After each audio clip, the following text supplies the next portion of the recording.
Hello, good evening, Halftime TV viewers and subscribers. And we just witnessed the Reggae Boyz versus Honduras, and this was the first game of the Nations League for CONCACAF. Now, I have some takeaways that I have written down here, but before I even go any further, let me say a big shout out to the sponsors. Quicklink Shipping, anything you need whatsoever shipped into the island, Quicklink Shipping has you covered.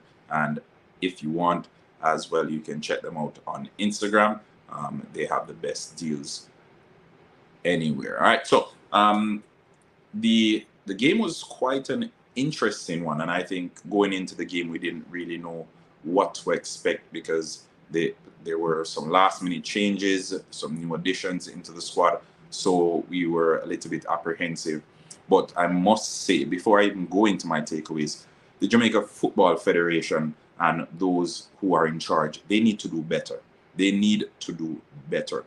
The pitch was in a deplorable condition. I'm embarrassed to say the least. And I understand what Coach Hallgrimson was talking about at his press conference yesterday now, because I think like it's awful. It's horrible. Big up yourself, Dante Dunn.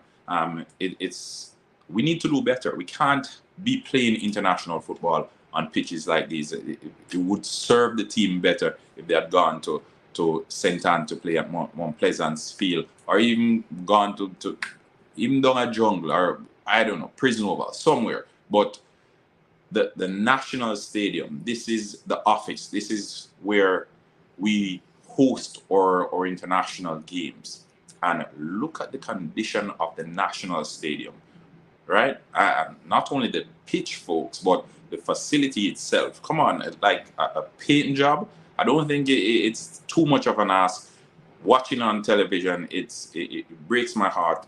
It breaks my heart because we're looking and we're expecting the team to do well. And when they don't do well, we bash them and we criticize them because they need to do better. And as a footballing country, they need to do better. Yet, this is a facility that we have them playing in. Can't expect the nation's football to improve if they're playing in that facility. The National Stadium, it looks awful. I'm calling on the sports minister,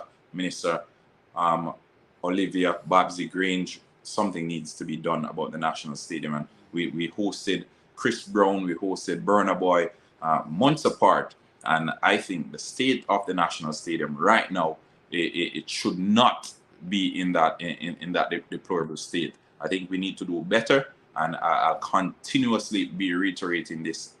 Jamaica needs to do better. The Jamaica Football Federation needs to do better. The sports ministry needs to do better. There's no way we're bringing players. We're bringing players from England. We're bringing players from Europe. We're bringing players from the United States playing in MLS soccer to play on that. Like it. And one of my pointers that I have here is the style of play, and I think the style of play is a work in progress, and that's what I wrote down from the game. But how can we expect the team to actually play sensible football on that, right? I hope the next fixture, I think the next game is against Haiti, and I think the Reggae Girls will be playing a game there as well against Canada. I hope they take those two games elsewhere, because the condition of that national pitch, the Independence Park pitch, I wouldn't put pigs out there, if I'm to be honest with you. That's how bad it is. Right? So they need to do better. Coach Hallgrimson, he had a genuine point when he came out in his press conference, and he showed his dissatisfaction with the state of the pitch. I agree with him. I think that's an awful pitch to have top quality players playing on. And for a coach who is new to the Caribbean, who is new to the Jamaican system, new to the Jamaican football setup, I think it rubs him the wrong way, and it rubbed me the wrong way as well. So Chris Brown just left a couple of weeks ago. Burna Boy came in December. Jamaica needs to do better. If we're hosting big concerts at the National Stadium, we need to ensure that all necessary measures are put in place to mitigate the impacts to the pitch, or to ensure that the turf is to ensure that the turf is protected, because it not look good, right? So I'll go over to the football and then we'll get back to this, because again, it's late. I don't want to keep you guys too long. And I have my pointers here written down because it's what I took away from the pitch, but from the game, and I keep alluding to the pitch because it was a distraction, as it was just now, a distraction. I was trying to watch the game, I was trying to enjoy the game, but I was distracted constantly by the state of the pitch. So, my first pointer, I think Leon Bailey lacks end product, and I think this is one of the reasons why we're seeing the current conundrum with him at his club team. Leon Bailey, I understand that he's one of the main men in this Jamaica national team, but I think he oftentimes overthinks and he tries to do too much, right? Football is a team sport. There are 11 players on the pitch. Use your teammates, trust your teammates. I know you trust in your ability and you know what you can do, but share some of that trust, right? So share the ball sometime. I think there were moments where I saw that he could have passed it and run into space. He was trying to beat 2, 3, 4 men constantly, and I think that's one of the reasons why we're not getting the numbers that we'd like to see from Leon Bailey. 26 years of age now. A couple of years ago, we were saying, "Oh, is the next big thing to go to Liverpool or to one of those big clubs." I don't see it happening anymore. I think his progress as a footballer, it has basically it's lapsed. I don't see that, and especially in the English Premier League where he plays, statistics important role, right? For Jamaica, he's played 20 plus games. He's only gotten 4 or 5 goals. Correct me if I'm wrong. I think he's only gotten 4 or 5 goals, 26 games.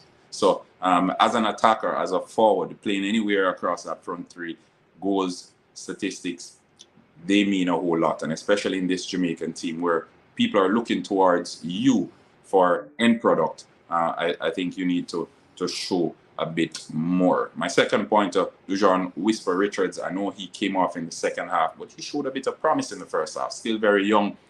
He had a couple good tries. One came off the upright, another one just over the crossbar. But nonetheless, it was a good cameo from him. And we want to see him constantly being given opportunities so he can grow from strength to strength. We're expecting him to join up with the Chelsea team a little bit later down in the year, and that should mean positivity for his growth and development as a footballer. But for now, didn't look bad.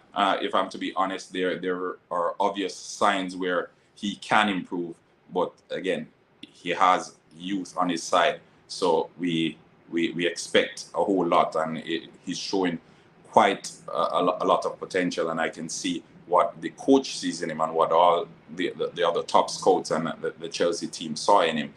Very, very promising striker, and I was encouraged by the cameo that he gave. All right, Lowe, Damion Lowe, and I think this is one of the most contentious footballers in the Jamaican national setup. Very cool, very, very cool person to talk to as an individual, very humble. We've had him on here a couple of times. I think he's a great guy, but on the field of play, I think he lacks a bit of composure. I think he needs to calm down a little bit sometimes. He's a bit rash. We've been saying time and time again, but sometimes you just need to allow the game to flow instead of trying to attack it too much. And I think that's where he's constantly picking up unnecessary cards. This game was no different. A couple of rash decisions that could have meant bad things for him, could have meant him getting a second card, or even a decision depending on what mood the referee was in. So Damion Lowe being Damion Lowe, lacking composure. I think it's nothing new, but it's one of the pointers from this game as well. My fourth pointer was the style of play, work in progress, and we spoke about that, and the pitch may have been a big contributor to this, so I won't speak too much about it because we already spoke about the pitch a little bit earlier.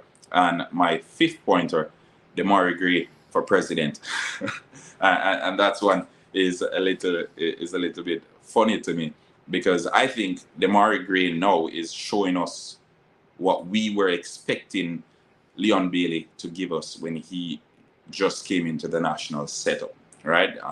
Proper finisher.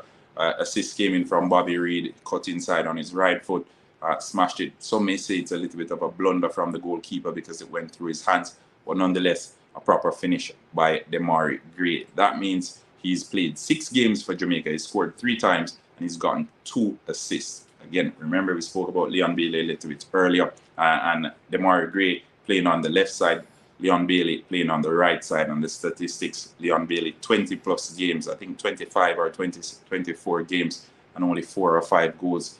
Demari Gray 6 games, 3 goals, 2 assists. So I think the productivity, the end product from Demari Gray is very encouraging, and that's what we want to see. We want our attackers to be getting on the score sheet straight across the board. We can't be relying only on the striker or on the number 9, the traditional number 9, because I think in yesteryear, that's where goals were expected to come from, the traditional number 9. However, we've seen in the modern game where the likes of Mohamed Salah playing as a winger, everyone in that front line, the left wing, the right wing, and the centre forward are expected to get on the score sheet.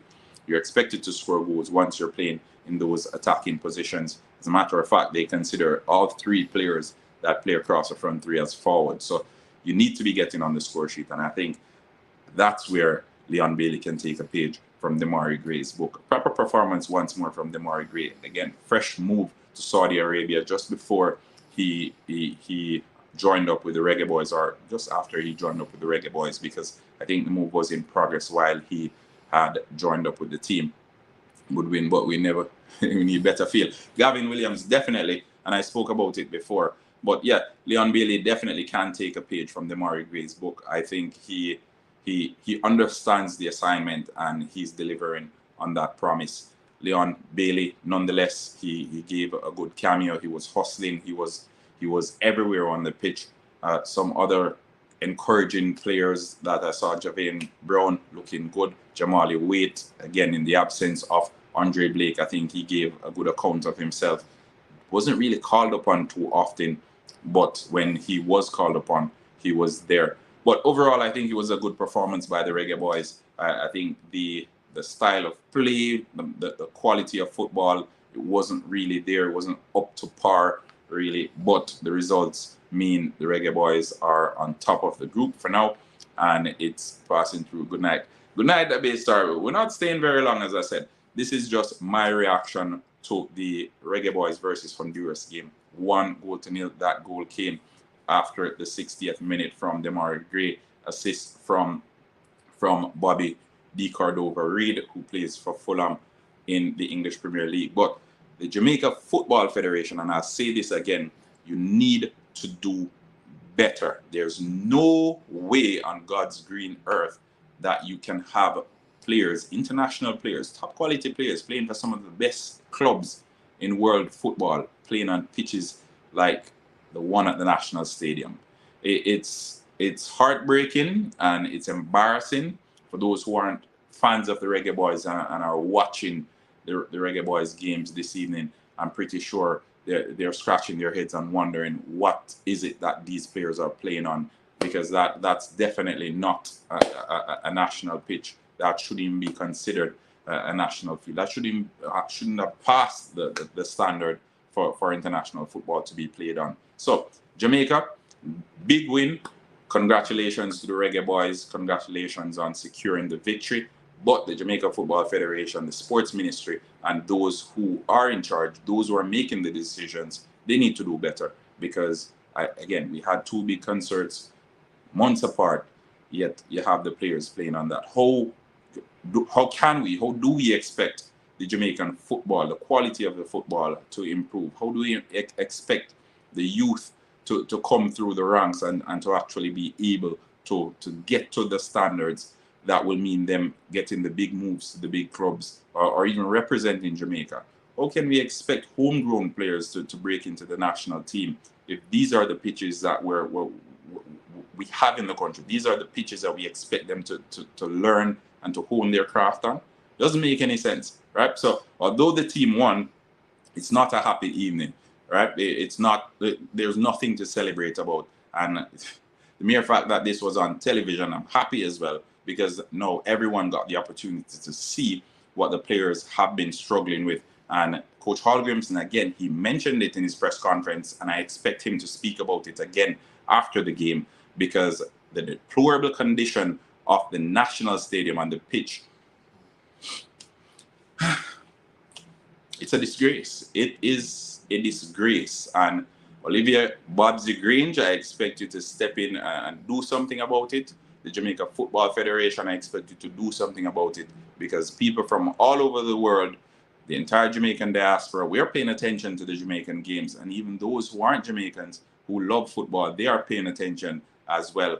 And right now, you're embarrassing the national team. You're embarrassing the nation, because I can't believe we have the players playing on that. That's my opinion. Let me hear what you, the viewers and subscribers, have to say down in the comment section. Until next time, Halftime TV saying, have a wonderful weekend. Peace out.